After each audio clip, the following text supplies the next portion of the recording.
RCN. Le son de la différence. Oui, pour Ribéry, qui va arriver devant Casillas. Petit bon petit. Accélère. Oui, il va aller la chercher. Ne lâche pas. La victoire de Pierre Gasly. Pas ça, Zinedine. Oh non, pas ça. Pas aujourd'hui, pas maintenant, pas après tout ce que tu as fait. La Maison des Sports sur RCN, Antoine Ronté. Bonjour à toutes et à tous, chers auditeurs, et bienvenue dans la Maison des Sports pour cette nouvelle émission sportive. Je suis très heureux de vous accueillir. Prenez place et comme d'habitude pour ce faire, je suis avec Daniel Michel. Comment ça va, Daniel ? Ça va bien. Daniel, que vous pouvez écouter tous les lundis, je vous le rappelle, pour ces vrais rendez-vous sportifs qu'on retrouve chaque lundi et chaque vendredi de 18h à 19h. Et on va pas tergiverser cette semaine, on va tout de suite se faire le gros récapitulatif de l'actu dans le Flash Info. Et on démarre ce flash info par de l'extra sportif et l'événement qui a secoué le sport cette semaine et dont la sphère politique s'est emparée, c'est évidemment la disparition de la joueuse de tennis Peng Shuai après ses déclarations sur un ancien haut fonctionnaire chinois. Le hashtag Where is Peng Shuai était devenu viral sur les réseaux sociaux, mais le président du comité international olympique Thomas Bach a eu un appel vidéo avec la joueuse dimanche. Le CIO a affirmé via un communiqué que Peng Shuai était saine et sauve après une absence publique de près de 3 semaines après avoir accusé un ancien haut fonctionnaire chinois de viol. Elle a expliqué qu'elle était en sécurité et en bonne santé, qu'elle vivait chez elle à Pékin, mais qu'elle souhaitait que sa vie privée soit respectée pour le moment. On continue sur l'extra sportif pour parler de Karim Benzema dans le procès sur l'affaire du chantage à la sextape en lien avec Mathieu Valbuena touchait à sa fin cette semaine. L'audience pour déterminer si la star du Real Madrid et de l'équipe de France était coupable ou non avait lieu mercredi matin et le joueur a finalement été reconnu coupable de complicité de tentative de chantage contre son ancien coéquipier et condamné à une peine d'1 an de prison avec sursis et 75 000 € d'amende. Ses avocats ont immédiatement annoncé qu'il allait faire appel. Il a été clairement énoncé par le tribunal que Karim Benzema n'était pas au courant des manœuvres préalables. Nous sommes sidérés par ce jugement. L'appel s'impose parce que Karim Benzema n'a rien à se reprocher. Il sera innocenté à hauteur de cet appel, a annoncé son avocat Maître Antoine Veil à la sortie du tribunal.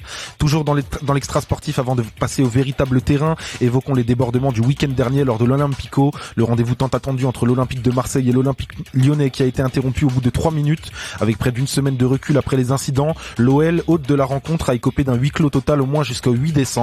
La LFP a prévenu que cette mesure était à titre conservatoire en attendant potentiellement d'autres sanctions plus lourdes. Passons désormais au vif du sujet et comment ne pas débuter en apothéose en parlant du 15 de France qui a écrasé les All Blacks dimanche dernier, 40-25.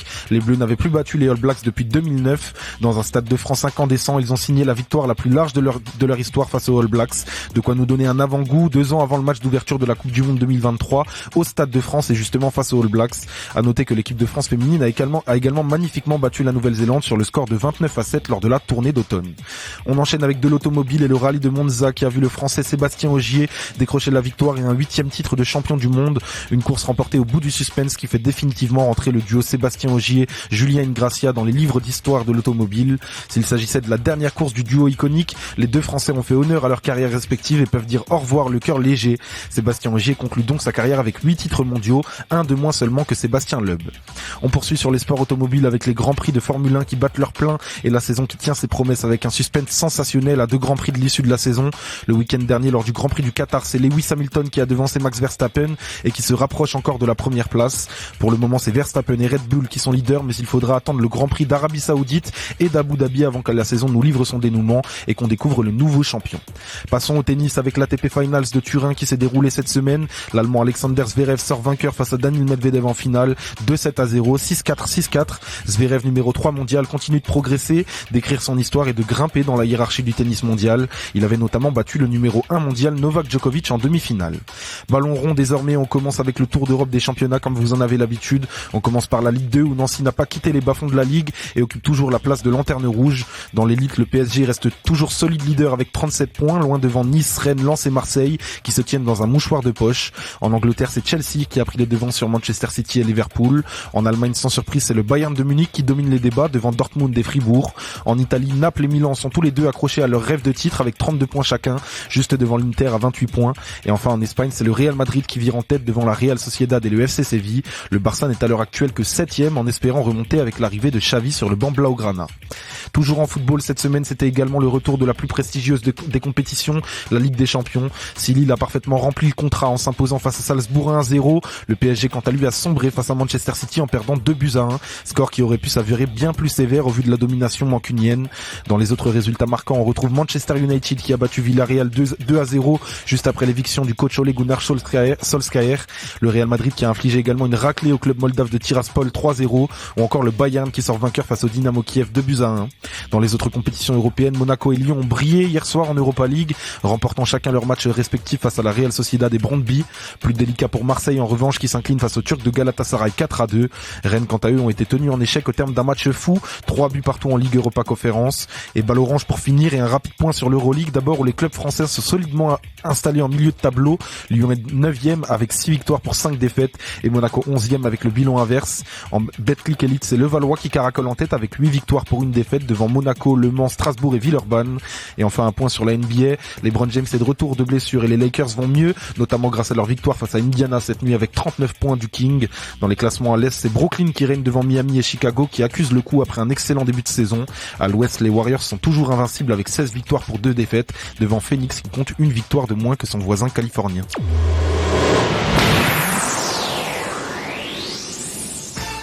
Et après ce gros récap, on va s'écouter Barry White tout de suite. Et après avoir fait le gros premier récap de l'actu, Daniel, j'aimerais qu'on s'attarde désormais sur les compétitions européennes des Français.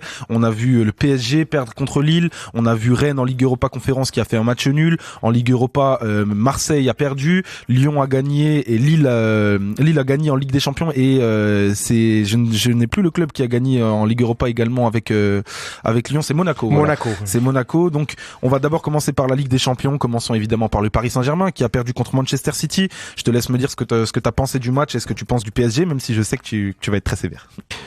Ce que je pense du PSG, ça n'a pas évolué. Hein. Je pense que le PSG est pas bien actuellement cette saison. Alors on parle de l'arrivée de Zidane. Ouais. Alors le PSG dit que l'entraîneur actuel n'est pas menacé.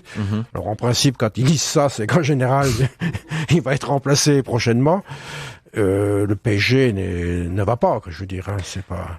Je suis d'accord avec toi, on l'a vu sur le match. Je sais pas si tu as vu le match, mais donc le score s'est soldé par leur 2-1 pour Manchester City.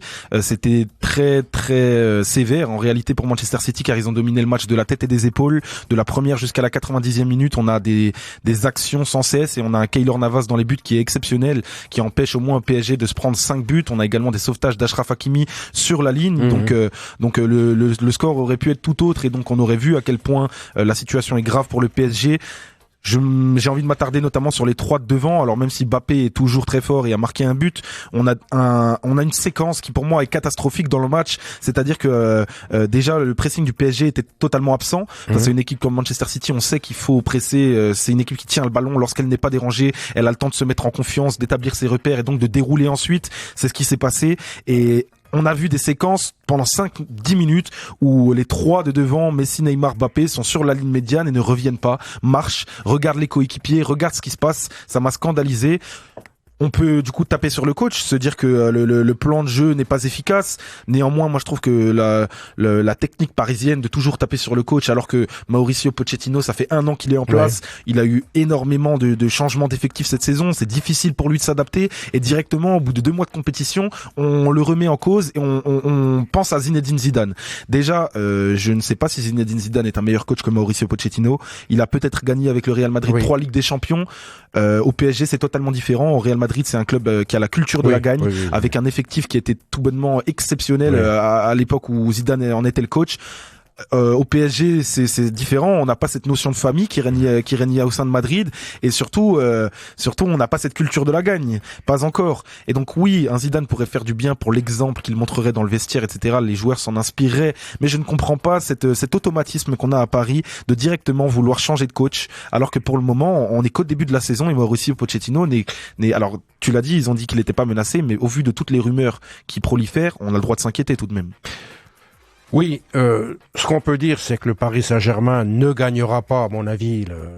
Tu le répètes à chaque émission. Je pense. Je mets des gros guillemets moi sur ça parce que on peut se prendre une claque. Hein. Oui, on peut se prendre une claque. Mais bon, il faut reconnaître quand même que même en championnat, le PSG ne domine pas de manière très forte. Ils ont quand même 11 points d'avance sur le deuxième, mais dans le jeu, dans les matchs, en réalité, Tu as raison. Ils sont pas transcendants. Les physionomies du match ne donnent jamais un PSG outrageusement dominateur. C'est là où je te donne raison. En tout cas, tu as suffisamment répété de fois qu'il ne gagnerait pas la Ligue des Champions cette année. On aura l'occasion d'en revenir justement et de te donner raison si ça continue comme ça pour le Paris Saint-Germain. On va se concentrer désormais sur les autres clubs français. Lille a gagné contre Salzbourg. Qu'est-ce que tu as pensé de Lille? Moi, je trouve que ils sont sur la continuité et c'est plutôt bien. Oui, ils sont sur la continuité. Ils sont quasiment qualifiés maintenant. Je trouve que c'est bien parce que Lille est une équipe dynamique, relativement jeune d'ailleurs, donc en progression. Ce qu'on peut regretter, c'est que ils ont un début de championnat qui est pas très très bon, qui est en demi-teinte comparé à la saison dernière. Mais on est qu'à mi-saison. Oui, on est entre guillemets qu'au balbutiement, même si il peut se passer pas mal de choses d'ici là. Donc c'est une bonne chose pour le football français que Lille, qui est une équipe de club, un club, je veux dire familial, on peut dire ça, s'en sort bien, d'autant plus que leur groupe était pas très facile. Exactement, c'est ce que j'allais dire. Ils jouent contre Salzbourg, contre le FC Séville, contre Wolfsburg, trois équipes qui sont habituées aux compétitions européennes, qui sont des équipes piégeuses. Et Lille parvient à être premier du groupe et du coup se positionner en favori pour la qualification. Il reste un match, il peut encore se jouer des mauvais tours, mais j'ai confiance en Lille pour rejoindre les phases d'élimination directe et faire honneur. J'espère, en tout cas, 2 clubs français en phase d'élimination directe, ça fait plaisir. On va passer à la Ligue Europa désormais. Lyon a gagné, Monaco a gagné. Qu'est-ce que tu as pensé de ces 2 performances françaises? Lyon, ils sont fidèles à eux-mêmes, c'est-à-dire ils ont fait un début de championnat en Coupe d'Europe de bon niveau, je veux dire.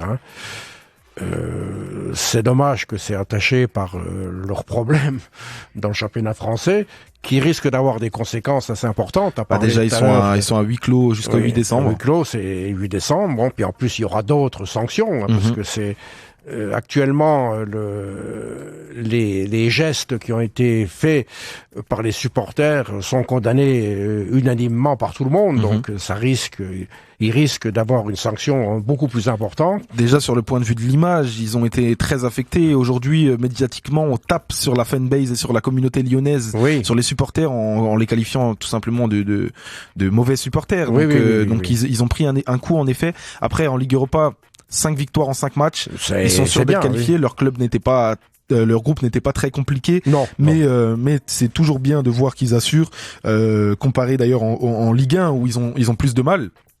On verra ce qu'ils font dans la suite de la compétition. J'espère que Lyon continuera de rayonner, en tout cas sur la sphère européenne. Et Monaco, fidèle à eux-mêmes également, toujours en pratiquant un bon jeu, qui a gagné hier face à la Real Sociedad, qui est très fort cette saison, qui est deuxième du championnat espagnol, et donc qui est premier Monaco du groupe B d'Europa League, et qui va donc se qualifier. Eux ils sont certains.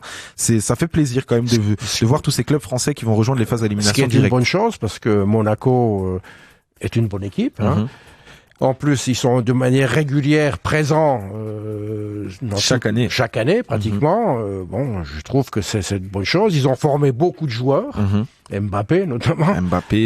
Plein d'autres. Il y en a plein d'autres. Thierry Henry, Bernardo Silva, Yannick Alex Ferreira Carrasco. Donc, je trouve que c'est une bonne chose pour Monaco, qui a une politique de formation assez importante. Et en plus, qui a le désavantage plutôt de jouer devant un public très clairsemé. Le stade Louis II qu'on connaît plutôt vite. Oui, et puis en plus, une ville, Monaco, qui est certes très riche, mais qui ne se passionne pas pour le football. C'est vrai, ce n'est pas une ville de football. C'est pas une ville de football. Mais pourtant, Monaco est toujours au rendez-vous. Depuis de très très longues années. C'est un des très rares clubs français dont je n'ai jamais vu une performance honteuse en compétition européenne. C'est-à-dire que même lorsque ils sont face à un Cador, ils ne se prennent jamais des 3-0, des 4-0. Ils ont toujours une espèce de culture qui fait que dans les gros matchs, ils sont présents, qu'ils perdent ou qu'ils gagnent. C'est très bien. Tu as parlé de leur politique de former des jeunes, de les revendre. Et d'ailleurs, ils font des bénéfices absolument fou chaque année. J'ai un peu du mal avec cette politique parce qu'elle a démarré dans les années 2015. Ils ont acheté Radamel Falcao, James Rodriguez, et en fait, j'ai tendance à penser que si Monaco avait gardé ses jeunes et ben il serait au sommet de l'Europe aujourd'hui. Oui. Et alors forcément, avec des si on refait le monde, mais j'aime bien quand les joueurs restent dans leur club, quand le club aussi tient à les garder. Et Monaco, c'est plutôt un club qui cherche directement à revendre ses pépites pour faire plus d'argent. C'est un choix, c'est un parti pris. Néanmoins, je pense que Monaco a les capacités d'être présent sur la scène européenne, et donc c'est parfois dommage. On va juste faire un bref mot sur Rennes avant de passer à une autre musique. Rennes a fait 3-3 contre Vitesse, match complètement fou. Oui. Ligue Europa Conférence, du coup Rennes va également se qualifier. C'est une bonne chose pour la première édition de la compétition. On aura un club français qui va représenter. Oui, c'est une bonne chose. Rennes a fait un championnat européen très dynamique, de très bon niveau, sans faire trop de bruit. On parle peu d'eux. Je trouve que c'est une bonne chose. Oui, je suis d'accord. Donc bien évidemment, on suivra la suite des épopées européennes du Paris Saint-Germain, de Lille, de Monaco, de Lyon et de Rennes. En tout cas, on va s'écouter tout de suite du Ella Fitzgerald. Un peu de jazz, ça fait plaisir. Et après avoir parlé de toutes les compétitions européennes et de nos clubs français, Daniel, j'aimerais qu'on s'attarde un petit peu sur tous les sujets qui ont alimenté l'actualité cette semaine, à commencer notamment par Karim Benzema pour rester dans le football. Alors on va sortir des terrains, mais on reste dans l'extra sportif du football notamment. Karim Benzema, du coup, dont l'audition, dont le procès s'est terminé cette semaine par la conclusion coupable. Il a été jugé coupable mercredi, donc est condamné à 75 000 € d'amende et 1 an de prison. Avec sursis. Déjà, qu'est-ce que t'en penses? Sans vraiment faire une discussion sur la polémique et sur l'affaire de la sextape, mais qu'est-ce que tu penses de cette sanction? Et pour se projeter un petit peu, on sait que Benzema est dans la course pour le Ballon d'Or. Quel impact ça va avoir sur sa candidature, sur son CV entre guillemets pour le Ballon d'Or? La décision qui a été prise, je ne vais pas la commenter, parce que à la limite c'est une décision de justice. 75 000 €, je pense pas que ce soit un problème pour lui à payer. Non, bien évidemment que non. 1 an de prison avec sursis, c'est jamais très bon sur un CV, même si on ne va pas en prison. Je pense que ça aura des répercussions sur le Ballon d'Or. Je pense qu'il aura du mal à l'avoir. Alors, il se dit qu'il pourrait quand même l'avoir, mais bon, je sais pas. Sur le reste, est-ce que ça va pas le pénaliser pour la Coupe du Monde au Qatar l'année prochaine? On ne sait pas, ça. J'en ai aucune idée, j'espère que non, parce que tout de même Benzema s'est inscrit bien dans l'effectif de Didier Deschamps et désormais est un pilier, peut-être même un des meilleurs joueurs. Donc j'espère qu'il y aura pas d'impact. On se souvient de Manuel Valls qui en 2014 disait un joueur qui est appelé par la justice ne peut pas représenter l'équipe de France. Désormais Manuel Valls n'est plus ministre et cette condition n'a plus l'air de tenir, mais en tout cas il doit y avoir des politiques qui le pensent très fort. Donc espérons que cette affaire se termine très vite. Je pense pas non plus que ce soit un problème les 75 000 € d'amende. En revanche, pour le Ballon d'Or, j'ai tendance à penser que la FIFA ne donnera pas le plus prestigieux des trophées à quelqu'un qui a des démêlés avec la justice. Le Ballon d'Or d'ailleurs c'est dans 3 jours, la récompense sera donnée dans 3 jours, donc on saura qui de Karim Benzema ou Robert Lewandowski. Bien évidemment il y a d'autres noms, mais c'est vraiment les deux qui polarisent le débat et qui sont les favoris. On verra lequel du polonais ou du français sera le vainqueur. En tout cas, j'espère que cette affaire judiciaire ne pénalisera pas trop Karim Benzema. J'aimerais qu'on parle de tennis désormais. Cette semaine, il y avait l'ATP Finals à Turin.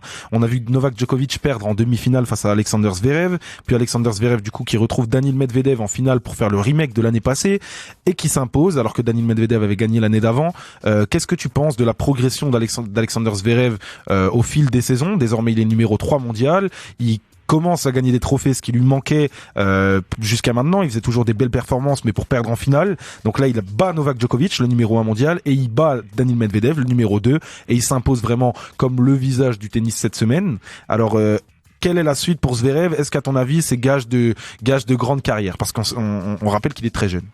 Je pense qu'il est qu'au début de sa carrière et qu'il va faire une carrière importante. Il lui manquait un peu un grand tournoi, donc il l'a fait là.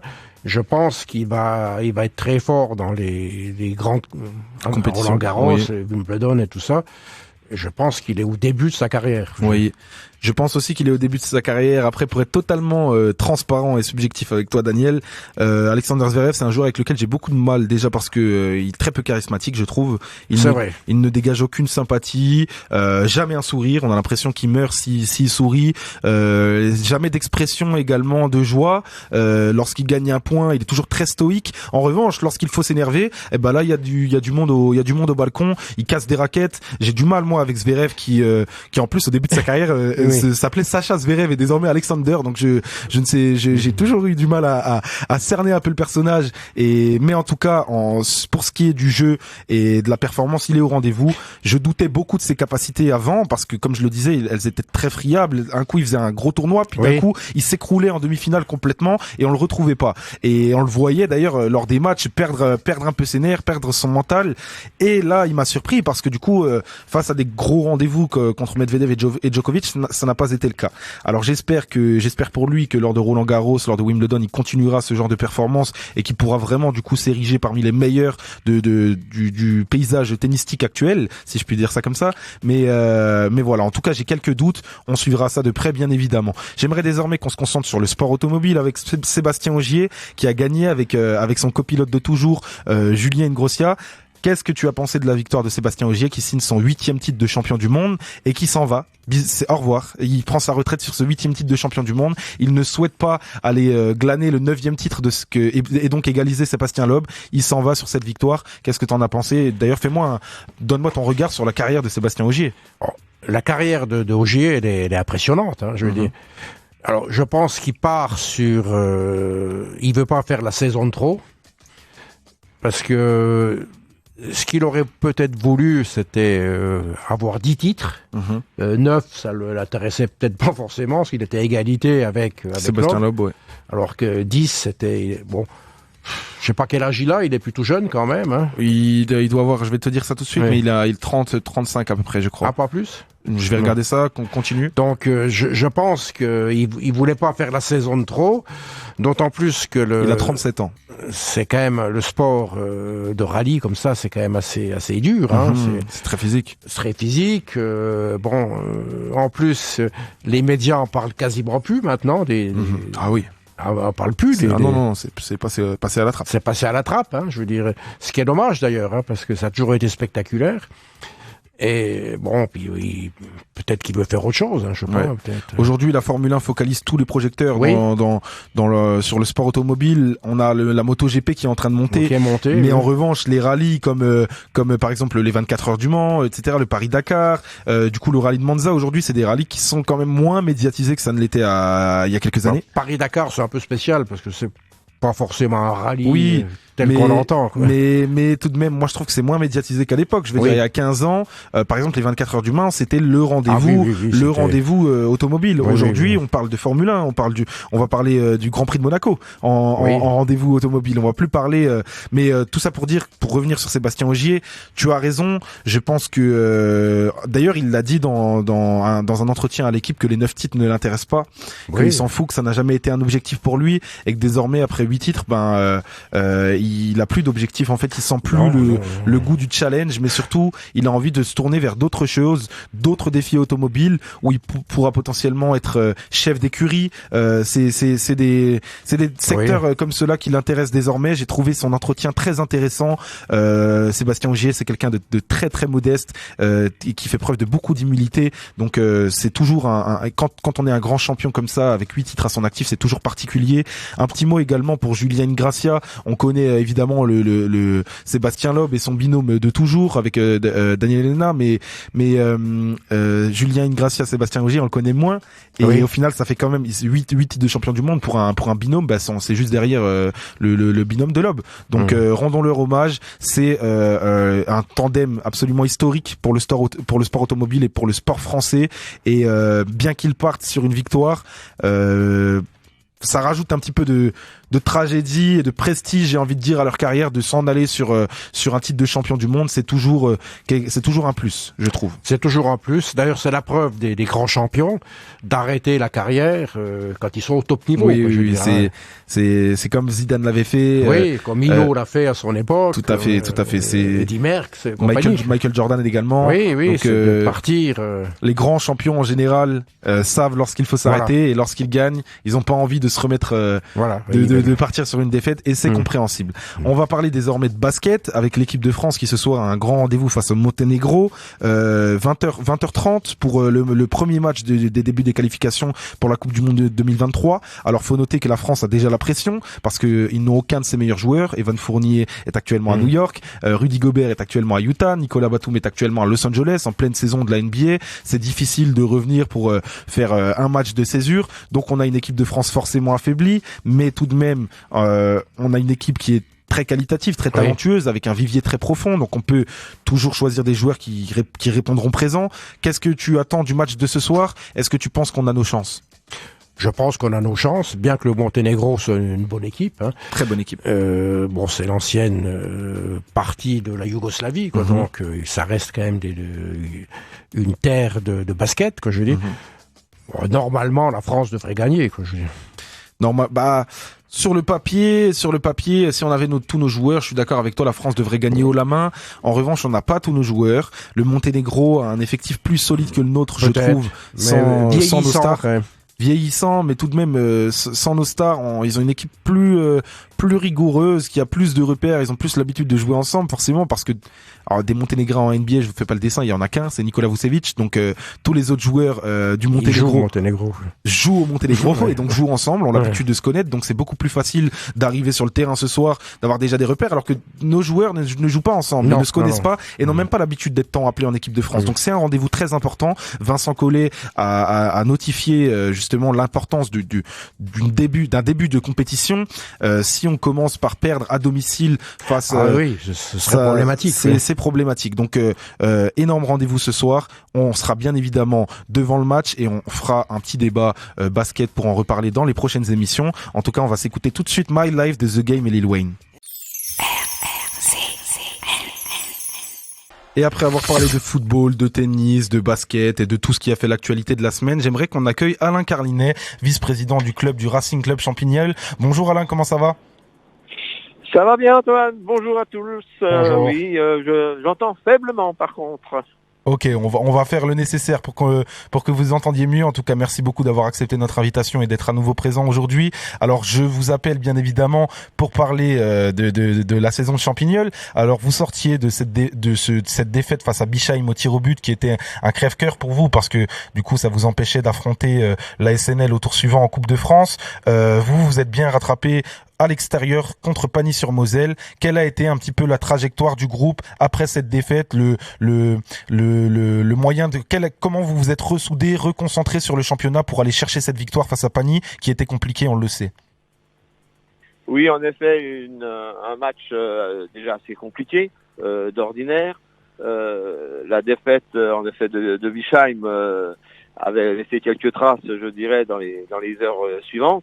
Il a fallu toute la pédagogie de notre entraîneur, Julien Chaudre, et de son équipe pour pouvoir remobiliser un petit peu tout le monde tout de suite, très vite, dès l'entraînement du mardi, pour pouvoir affronter cette équipe de Pagny. Pagny qui est quand même une référence dans la région. Avec des joueurs, des nouveaux joueurs chez Pagny, des joueurs qui venaient de Champignelles. Donc je ne vous dis pas que, évidemment, il y avait un petit air de revanche, de pression un petit peu sur certains joueurs de Pagny aussi. Ok, c'est petit air de revanche du coup qui est totalement soulagé par la victoire, 2-0, on le rappelle, à l'extérieur face à une équipe de Pagny qui, comme vous l'avez dit, est très compliquée, référence dans la région. Vous étiez au coude à coude au championnat, d'ailleurs, ils étaient juste derrière vous, donc c'est une victoire très importante. 2-0, je l'ai dit, vous continuez encore cette série d'invincibilité, 5 victoires, 4 matchs nuls. Vous êtes le seul club invaincu pour le moment de tout le championnat. Vous êtes également la meilleure défense, 5 buts encaissés seulement. C'est c'est quoi? Alors, je sais qu'il n'y a pas de recette exacte, mais comment vous faites pour avoir cette équipe si solide défensivement et qui reste toujours invaincue? Pour le moment, c'est quand même un exploit au bout de presque 10 matchs. Oui, alors c'est vrai qu'on a une défense superbe défense, un gardien qui est présent, même si je dirais presque qu'il a peu de choses à faire cette année, tellement ses coéquipiers devant sont bons, mais quand il a quelque chose à faire, il le fait et c'est très bien. Ensuite, on a perdu quand même, je dirais, mon génie, qui était important pour nous dans la défense, mais qui était remplacé par un petit nouveau, entre guillemets, qui est Xavier Chirurgien, dit Panda, qui nous amène quand même aussi toute son expérience et sa sécurité derrière, ça c'est assez important. Et puis surtout une équipe qui depuis quelques années joue ensemble. Et ça c'est très important pour nous, c'est d'avoir su garder le noyau principal de Champignol. Il y a une dizaine, je dirais même peut-être plus, une quinzaine de joueurs quand même qui sont là maintenant depuis une paire d'années, qui jouent ensemble, qui sont toujours présents. Et c'est ça un petit peu la recette miracle du club, c'est que ces jeunes joueurs ont réussi, ont voulu rester à Champignol. Et ça c'est important pour nous, et ça c'est un petit peu la clé du match. Une équipe soudée, une équipe qui se connaît, et avec des jeunes qui arrivent, surtout aussi maintenant, on a des jeunes du club, 18 ans, qui commencent à pointer leur bout du nez en équipe première, qui ont déjà fait des essais, qui sont déjà à l'entraînement avec l'équipe première. Donc c'est important aussi. Tout ça, c'est la réussite du club et qui nous fait un petit peu monter en haut du tableau aussi, hein, bien sûr. Et puis on parlait de la défense, évidemment, des latéraux qui sont très puissants, très incisifs. Et ça, à Pagny, ça nous a beaucoup aidé aussi. Parce qu'il faut rappeler quand même qu'on a gagné 2-0, mais qu'on était à 10. Plus d'une mi-temps. Donc une équipe qui a voulu gagner, et là, ils l'ont fait, et c'était quand même quelque chose, moi j'y étais, évidemment à Pagny, c'était quelque chose de superbe. Magnifique. Oui, alors au niveau du championnat, il y a 3 équipes qui sont largement en tête. Il y a Champignol, Bar-le-Duc, ce qui est normal, parce que Bar-le-Duc a quand même joué à National 3 il y a quelques années. Et Piennois. Et Pienne, ce qui est un peu l'équipe surprise, parce que Pienne, c'est une petite ville, alors dont Piantoni était originaire, hein, il a débuté à Pienne à l'époque. Est-ce que vous les avez rencontrés, ces 2 équipes-là? De mémoire, alors là... Alors vous allez disputer le premier match contre Piennois le 13 février, donc c'est après la trêve hivernale. C'est après la trêve, oui. En revanche, Bar-le-Duc, vous les avez déjà rencontrés. Ça y est, on les a déjà rencontrés. De mémoire, match nul, il me semble. C'est ça. 1-1. Ouais, exactement. À Bar-le-Duc À Bar-le-Duc, alors que Bar-le-Duc, on en parlait encore il n'y a pas si longtemps que ça avec Julien Chaudre, disait que leur entraîneur était époustouflé. Il pensait perdre. Sincèrement, on a été largement au-dessus avec des occasions non concrétisées, malheureusement, et ça leur a permis de revenir au score. Mais en tout cas, on a fait un début de saison, je dirais, un petit peu moins bon qu'espéré. En tout cas, on pensait que c'était un bon score, et puis après, on s'aperçoit aussi, hein, on voit avec Sedan, les équipes, Rethel, des équipes qu'on a rencontrées aussi, on a fait match nul. Aujourd'hui, je crois que c'était un petit peu plus attendu quand même. Hein. On attendait un meilleur score.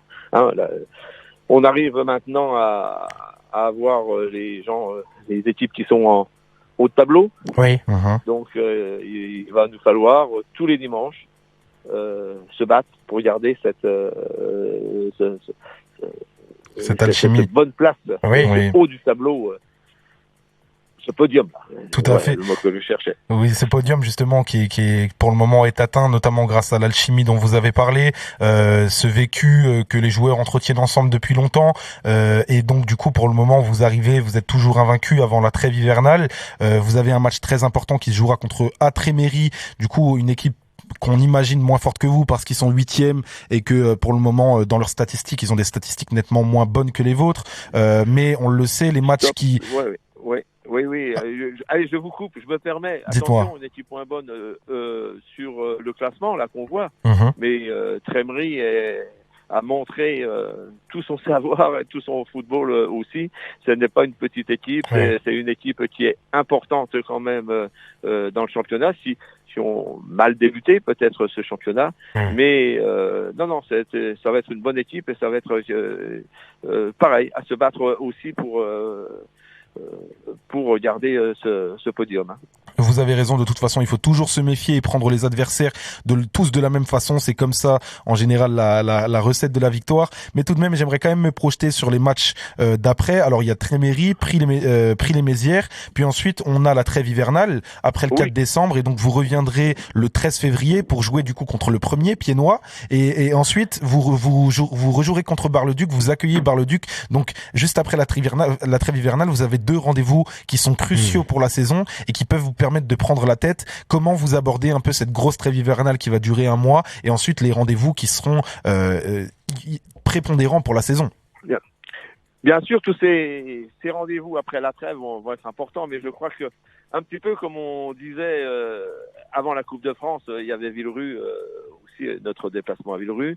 Je crois que pareil, un petit peu aujourd'hui, il va falloir penser Trémery, il va falloir penser Prix-les-Mézières, et puis après c'est la trêve. Je crois que tout le monde aura besoin d'un bon repos, et on va, quand je dis on, évidemment c'est le staff technique, va reprendre les mains après cette trêve hivernale et remettre en route, je dirais, la machine. Mais pour l'instant, je crois qu'il y a ces 2 rendez-vous importants, Trémery et Prix-les-Mézières, et ensuite pensez peut-être aussi au repos, pensez les blessures, hein, avec un A, pensez, parce que évidemment jouer le podium crée aussi, je dirais, des blessures, hein, un petit peu aussi, parce que les gens, les gars se donnent à fond, ils sont attendus, les matchs sont un peu plus serrés, un peu plus tendus aussi, donc tout le monde, je crois, a besoin un petit peu de ce souffle de la trêve hivernale, et je pense que le début après trêve va être très très très décisif aussi. Il va falloir très bien passer ce cap-là si on veut, entre guillemets, déjà se maintenir. Parce qu'il faut on va dire tout simplement que l'objectif primaire, c'est de se maintenir. Le maintien, une bonne place et une meilleure place. Oui, vous avez raison, faut savoir raison garder. Raison garder, voilà. Allez, on va dire comme ça, avec le sourire, mais en tout cas, on y croit fortement, évidemment, à ce maintien. Mais on va dire que les points, il nous faut les points. Et puis, contre Emery et puis les Mézières seront passés. Je pense qu'on verra déjà beaucoup plus clair Bien sur sûr. ce championnat. Alors, je voulais juste vous demander, est-ce que vous êtes invaincu pour le moment au bout de 10 matchs? Est-ce que dans l'effectif et dans vos esprits à vous en tant que dirigeant, vous accordez un point d'honneur au fait justement de continuer à être invaincu et de ne pas perdre ce premier match? Alors, est-ce que c'est dans les têtes de l'effectif? J'ai pas posé à Julien. Je sais pas si c'est la base. La base d'être invaincu, bien sûr, c'est important dans les écrits, dans les annales, tout ça. Mais perdre quand on fait un très bon match, c'est parfois enrichissant. Tout à fait. Et c'est parfois enrichissant aussi. Alors que des petits matchs nuls entre guillemets. Hein. Bien sûr. Maintenant, je crois que voilà, c'est sûr que si on peut terminer la saison invaincu, je signe. Oui, bien sûr. Hein, je crois que tout dirigeant, tout président, tout entraîneur, terminer une saison invaincu, ce serait beau. Mais je crois que c'est pas le but. Hein. Le but n'est pas de terminer invaincu dans ce championnat. Le but, c'est de terminer le plus haut possible. Oui. Le point de départ, c'était le podium. Pour l'instant, on y est plutôt bien. Oui. Voilà, hein, mais bon, invaincu, je dirais c'est la frise. En ce moment, c'est la frise. C'est pas... La cerise sur le gâteau, c'est d'être invaincu. C'est pas Arsène Wenger qui vous dira le contraire, justement, lui qui était le coach de cette équipe emblématique d'Arsenal, qui était invaincu lors de la saison 2005-2006. Alors, vous aviez parlé des jeunes de l'effectif, je voudrais juste les mentionner rapidement. Ils sont très très jeunes, ils viennent de rentrer dans l'effectif et ils sont très talentueux. Hugo Fernandez notamment, Lucas Roche, on a également Eral Berisha ou encore Noah Berry et Ilias Gouraf, donc que des jeunes de 17 ou 18 ans qui ont intégré le club des Champignolles et qui, pour le moment, font honneur au maillot. Ah, c'est gentil de les nommer. J'ai pas voulu les nommer tout à l'heure de peur d'en blesser un ou deux. Mais oui, ces quatre-là, c'est sûr, ils sont dans le groupe, ils sont là, ils sont les fers de lance un petit peu de l'avenir du FC Champignolles. Donc c'est vrai, il faut les nommer, les féliciter. Ils travaillent beaucoup. Et puis en ce moment, ça marche bien pour eux aussi lorsqu'ils jouent soit avec les 18, soit avec la B, parce que en ce moment ça tourne plutôt pas trop mal dans toutes ces trois équipes-là. Ça tourne bien. C'est aussi la recette du succès des équipes qui tournent bien. Merci beaucoup en tout cas Alain Carlinet d'avoir été avec nous aujourd'hui. On suivra bien évidemment la suite de la saison des Champignolles pour faire des mises à jour dans nos émissions tous les lundis et tous les vendredis. Merci encore. Merci. À bientôt. Au revoir. Et après cet entretien, on va tout de suite s'écouter Polo G.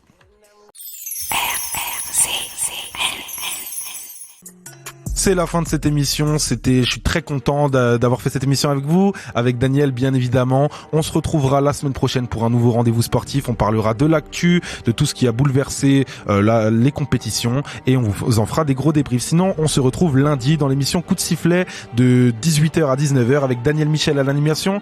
Daniel, je te laisse dire un petit mot pour dire au revoir. Au revoir, bon week-end. Profitez bien de ce week-end. Qu'on annonce neigeux d'ailleurs. Ouais. Donc on parlera bientôt de ski parce que ça va être la saison. Tout à fait. Voilà, bon week-end. Bon week-end et à lundi. À bientôt. Au revoir. RCN, www.rcn-radio.org